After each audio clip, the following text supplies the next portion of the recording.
আপনি কি জানেন মাত্র ৩টি শব্দ আপনার লাইফকে চেঞ্জ করে দিতে পারে।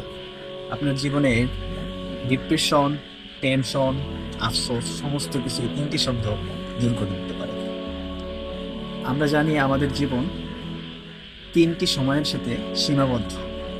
অতীত, নাম্বার ১ অতীত, নাম্বার ২ বর্তমান এবং নাম্বার ৩ ভবিষ্যৎ।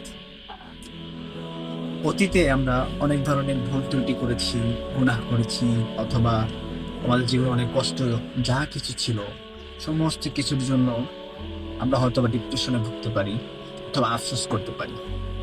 তো আমরা বেশি বেশি ইস্তেগফার করবো, আস্তাগফিরুল্লাহ আস্তাগফিরুল্লাহ। আল্লাহ তাআলা ক্ষমা করতে ভালোবাসেন। আমরা বেশি বেশি ইস্তেগফার করব, আল্লাহ তাআলার কাছে ক্ষমা চাইবো। তাহলে আমরা অতীতের গুনাহ আমাদের জীবন থেকে ক্লিন হয়ে যাবে, যদি আল্লাহ তাআলা আমাদেরকে ক্ষমা করে দেন।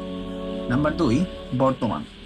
বর্তমানে আমরা পরিবারের সাথে আছি, এই যে নিঃশ্বাস নিতে পারতেছি এবং ৩ বেলা খাবার খেতে পারতেছি, সব কিছু মিলিয়ে যেরকম আছি আলহামদুলিল্লাহ। আপনি শুকরিয়া আদায় করুন, তাহলে আপনার আফসোস হবে না যে আমি কেন, আমার এটা নাই ওটা নেই। আপনি শুকরিয়া আদায় করুন, আলহামদুলিল্লাহ, আপনি ভালো থাকবেন।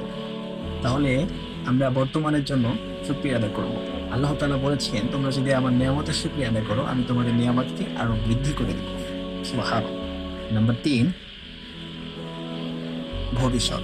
ভবিষ্যৎ জীবনে আমাদের জন্য আমাদের রয়েছে স্বপ্ন, আমাদের পরীক্ষা, আমাদের যা কিছু আমরা ভবিষ্যতে করবো ওই জন্য আমরা সুন্দর ভালো পরিশুদ্ধ নিয়ত করব এবং বলবো ইনশাআল্লাহ। যদি আমরা ইনশাআল্লাহ বলি তাহলে আল্লাহ তাআলা আমাদের জন্য ইনশাআল্লাহ উত্তম কিছু দিবেন। ইনশাআল্লাহ বললে আল্লাহ তাআলা উত্তম কিছু দিবেন, কারণ আল্লাহ তাআলা তো উত্তম পরিকল্পনা করেন।